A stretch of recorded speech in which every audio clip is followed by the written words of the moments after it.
Hi everybody, I hope you're doing well. I really appreciate all the feedback that I've gotten on the last couple of videos. It's been really great. Dennis over here wanted to join us instead of Scott. Scott decided he wanted to go hang out with his girlfriend over there. So today I decided to do something a little bit different. I wanted to read from one of my short stories available in Many Lives of Death. I've gotten some feedback that this is an enjoyable book. It's definitely a rather unique one. We'll see how long it's going to take. It's called Umhat, and it takes place on a unique world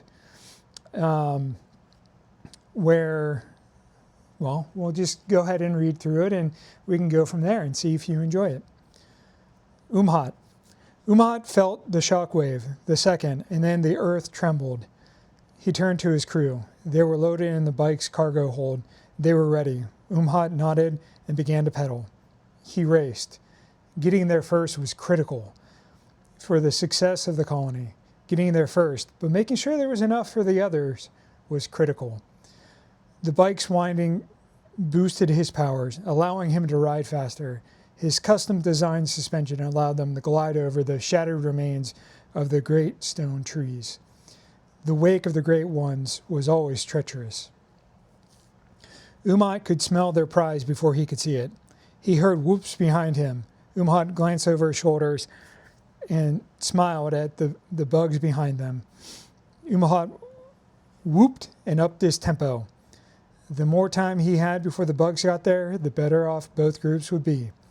The bugs would only share if people got there first, but would not tolerate if people took everything. Rather than braking, Umhat found a relatively clear section near their prize and swung the bike around, using the wheels to break the momentum. As soon as the bike had slowed, the crew leapt out. Fulan was still fumbling with her mask. She wasn't holding on and got flung into the massive pile of Great One shit. Umhat hopped from his seat and pulled up his mask in one fluid motion. He sprinted to her. He pulled her out as quickly as he could. She wasn't conscious. Umhat sprinted away from the fecal prize and went to work. He pulled any matter from her nose and throat. He poured water over her along with a mixture of alcohol and bicarbonate that helped dissolve the matter. She sputtered and took a ragged breath. Umhat patted her shoulder. "Oh, thank the stonewood. I thought you were gone." Fulan smiled weakly. "Thank you." She tried to stand, but wobbled and plopped onto her backside. She glanced at Umhat ruefully. "I'm not going to be much good today." Umhat pulled her up. "Nonsense. You get to help me with the bugs." Fulan shuddered. "Can't I go play in the shit?" Umhat smiled. "You know the rules. You can't go near that for at least a month." He gestured toward his mask. "Get your mask on. Can't have you pass out again. Bugs might get you." He grinned evilly. Not that she could tell because his mask was up.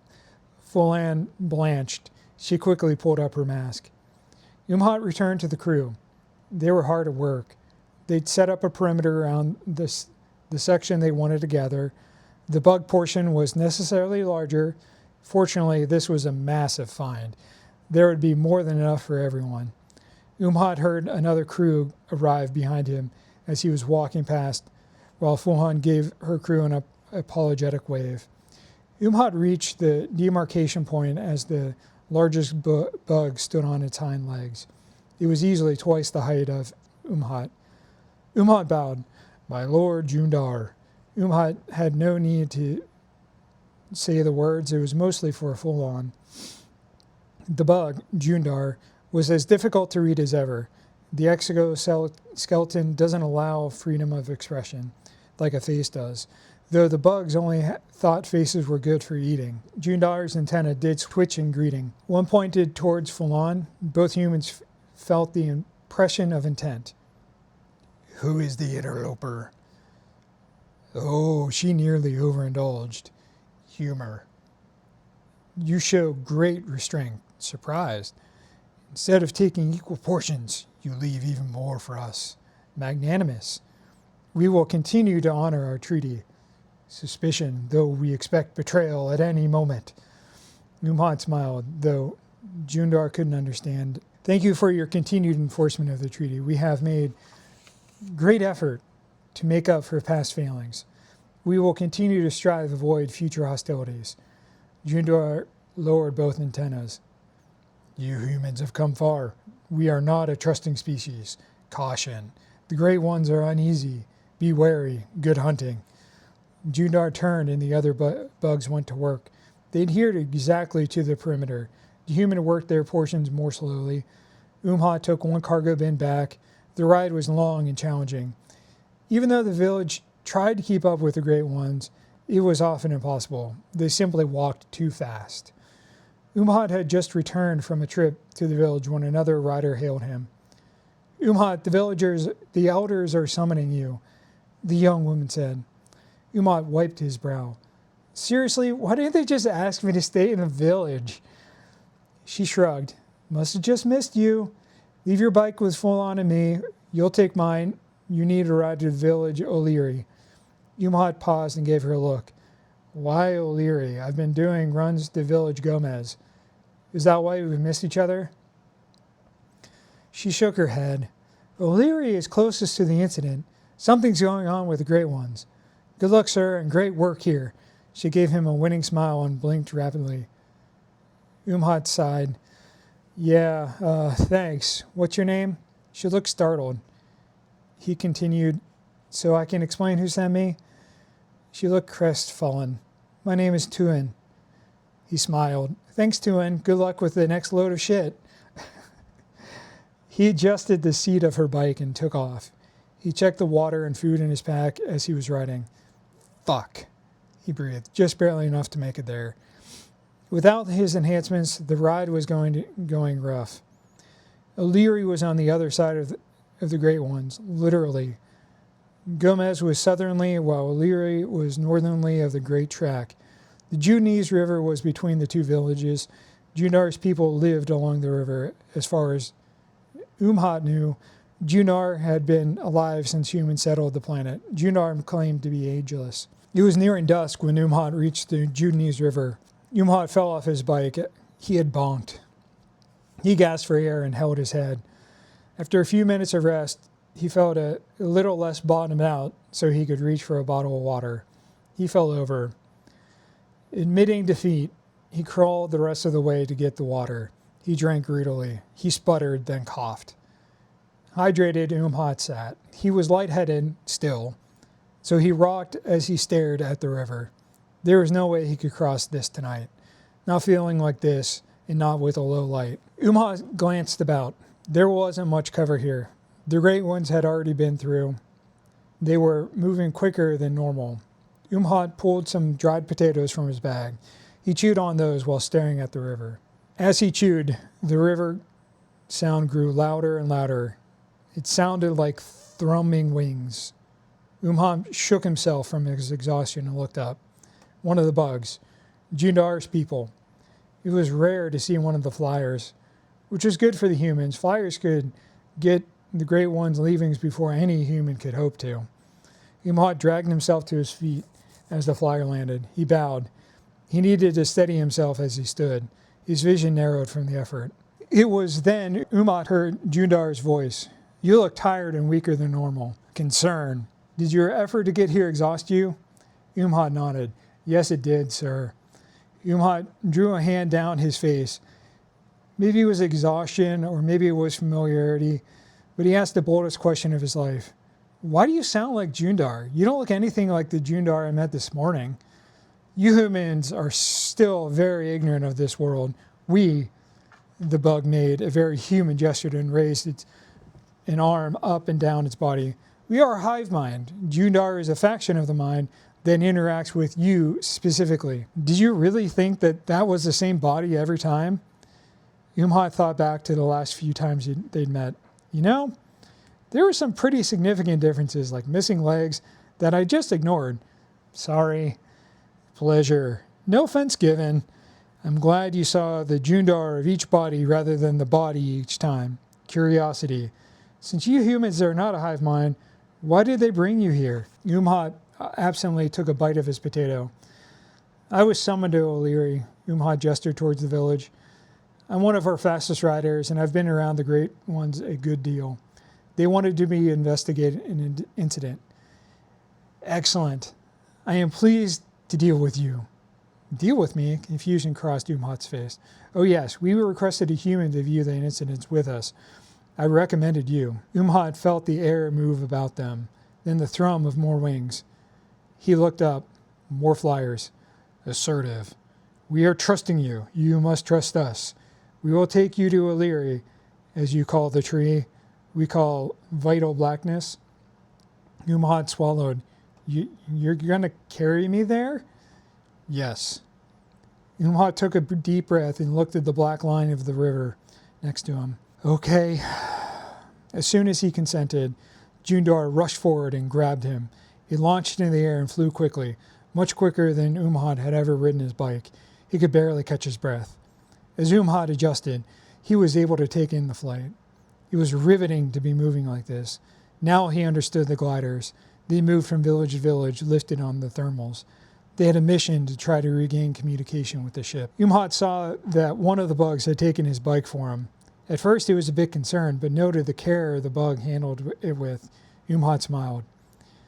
We are glad you are pleased with our handling of you and your equipment. Jundar impressed the thoughts upon Umhat. Thank you for treating it with respect. Those bikes are difficult to make with the tools we have. Comforting. Please relax. You're safe. Umhat did his best to relax. The grip Jundar held him in was both secure, but not easy to rest into. Informational. We are arriving. You fell into a sleeping state. Umhat glanced about confused. After blinking a few times, he saw the village O'Leary, or vital blackness, as Jundar called it. Thank you for waking me. People were scurrying about as they approached. They were yelling and pointing. A few were grabbing weapons. Can you lift me up so I can easily use my arms? Yes. Command. Yes. Command. Calm the humans. Umhat was shifted higher with his arms visibly untouched by the bug.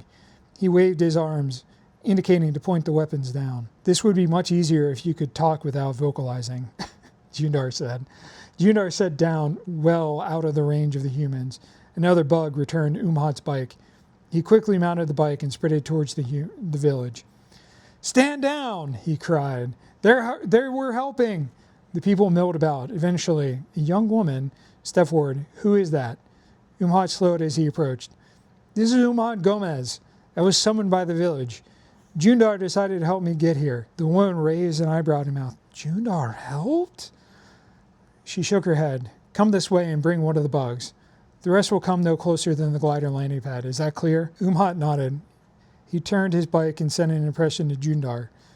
They welcome one body and request the remainder come no closer than where most humans stand. Irritation.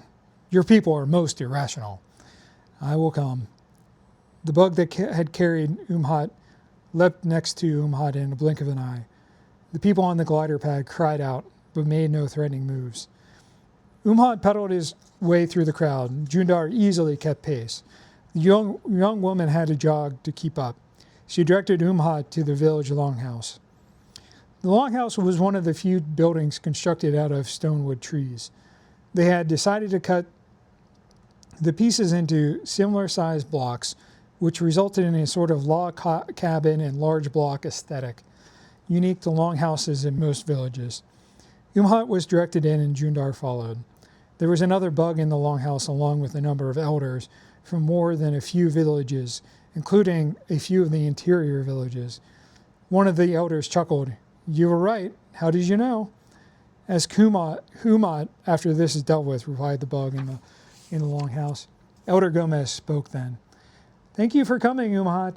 I see another emissary of the Juvenese found you. Umhat smiled. Yes. Now what is this about? We need you to investigate a very strange behavior of the Great Ones. They've gone to the coast. They've never behaved this way before. You and this bug will go on in the morning. Umhat groaned. I don't have any of my equipment. You will have everything that you need. We will get whatever your people cannot provide, Jundar replied. Umhat shrugged. Okay, fine. He quickly imprinted it exactly what equipment he needed from Gomez. He glanced at the elders. Show me where the gray ones have gone. The next morning, before sunrise, Umhat awoke. He quickly dressed and walked to the village community mess. There was a hearty breakfast of eggs, potatoes, hotcakes, and more. But most importantly, coffee.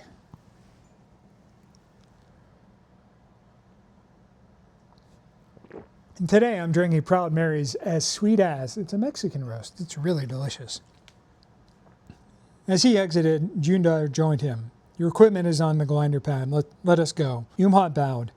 I'm sorry for causing a delay. Gotta eat, though.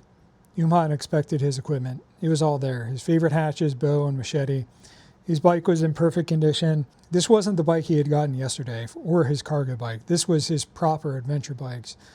Large wheels, organic gearing that could adjust to climb anything, bags for holding weeks' worth of food and water. He turned to Jundar. Thank you. This is, Umhat hesitated. Perfect. He grinned ear to ear. Dismissal. Of course, this is what you requested. Annoyance. Let us go now. You may not have much need of this. The pair left O'Leary in the more traditional manner. Umhat rode down the spiraling ramp while Jundar flew down and met him at the bottom. They began their trek across the wilderness. The sun was yet to rise, and with the canopy above, they would be traveling in a half-lit twilight until they found the Great One's paths. About an hour in, Jundar stopped. I believe we are far enough away. Please ride right here. Jundar gestured to a specific spot. Umhat shrugged and rode there and dismounted. The ground immediately shifted under him. He felt himself lift up. He was on a giant bug. It was a long, many-legged bug. It spoke to him. You will ride me. This will be faster than you riding or the hive carrying you. Lie down. Umhat lowered his bike to the ground and lay down next to it. He held his machete tight. His knuckles were white. I know this is a change of plans. We need to get there quickly, and this is the only way. I am trusting you. Your people know nothing about the greater variety of me. Are you every insect on this planet? Umhat whispered, terrified. Are you the bugs we eat too? Informational. There are more than one hive mind on Mother. Dismissive. We will not speak of those bugs now. That is another discussion, one we don't have time for. The monstrous bug shifted. Its carapace closed around Umhat. He heard a seal. Despite the shell, the air was clean and the space was large enough to move about. Umhat felt drowsy. Gentle command. Sleep now. Umhat stirred. He opened his eyes to see the sun. That large white orb in the sky. It was too low. He started. He sat up and stared about. The ocean. He was already at the coast. He was high, very high. Greetings. Good you are awake. We're at the top of one of the sky trees. Jundar was a flyer again. Umhat looked down. The tree seemed to be floating. Part of the tree was above the clouds. Umhat heard a great crash. He glanced about, but couldn't see what the source of the noise was. Jundar didn't provide any information. Jundar seemed to be looking off towards a distant rock outcropping. Umhat squinted. There were great ones there. They were doing something. The tree swayed. Umhat reached into his bike bag. He pulled out a telescope. He focused on the great ones. They were tearing into the earth. They were much smaller beings running around the great ones. If these great ones were human, they might be considered children. But these were just smaller, not immature looking. A spout of lava shot out of the rock outcropping. A great one slammed into the back of the outcropping. Seconds later, Umhat heard the crash. Moments after, he felt it. Umhat's voice shook. What are they doing? Terrified. Making a weapon. Uncomfortable. Correction. Making weapons. The bug pointed along the coast. Umhat scanned the coastline. There were a number of rocky outcroppings with similar activities. He saw a number of great ones swimming out to sea. Where are they going? Alarm. They are trying to find the source of the waves. Terror. The waves might wake up their mother. Anger. Are more of your people landing? I don't know. We can't communicate with them. Umhat shook his head. The Great Ones made sure of that, he finished bitterly, considering. The last time the Great Ones acted like this, your ancestors landed. Thoughtful. That was some 200 circumnavigations ago. Query. Can your people communicate with the ship? Umhat shrugged. I don't know. I'm not sure. The gliders try, but I don't know if they can. 200 circumnavigations. Huh. Yeah, we called that 200 years ago. The Great One destroyed all our technologies. Well, electric, including most our comms. Annoyance. Yes, wave creators were destroyed. Ah, the Great Ones were generous enough not to destroy you. They were very afraid. They carry a heavy burden. Irritated. We are blind here. What burden? Exhaustion. Burden from the awakening of their mother and father. They strive to prevent the destruction of my mother, the planet. Directive. We must help them. Humans are obligated to help. Great Ones kept you alive to help. Stop this. Umhat now nodded. The great crashing stopped. Umhat focused the telescope on the rocky outcropping. The Great Ones were sitting, their shoulders slumped. Some had their heads down. Hopeful? The crisis may have been averted. The pair continued to observe the Great Ones. Eventually, night fell. The sun was big and bright the full day. A novel experience for Umhat, one that his skin did not appreciate.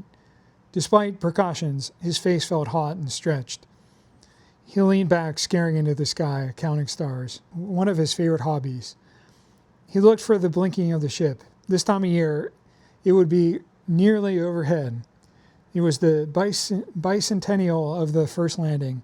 Typically, the ship was overhead, as Gomez was the first landing location. Umhat blinked. There was a second light next to the first.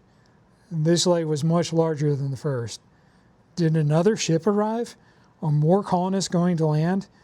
Is this a misinformed war party? Jundar, can you talk to the Great Ones? Caution, concerned. Why? I think we're in trouble. Umhat pointed at the sky. What is that? A new star? No, we're humans. Umhat stared at the crash of the earth. The sky tree swayed. He sat up. He could see fire pouring into the ocean. I hope you like that. This book is available on bookshop.org. It's an affiliate link, but of course, since you're going to be buying my book, it is also my book, so I'll be getting most of the profits for it. I have it available in ebook and in paperback form. It's also available on Kindle and from Amazon, if you would like. My other two books here are for sale as well. Let me get the laughing happy trio off of them. I have Goat's Legacy, which I'm really proud of. This is a fantasy book. It's kind of a trope reversal. And Misadventures of the Peanut Butter Boys. This is kind of an episodic book that I wrote about some of my video gaming friends. This is my absolutely favorite cover. My artist did a fantastic job. I really appreciate his work. So if you like this reading, please give me some feedback. I know Dennis here is looking forward to your feedback and would really like you to tell me if you enjoyed this or not. Anyway, thank you for watching, and I will see you in the future. Take care. Bye.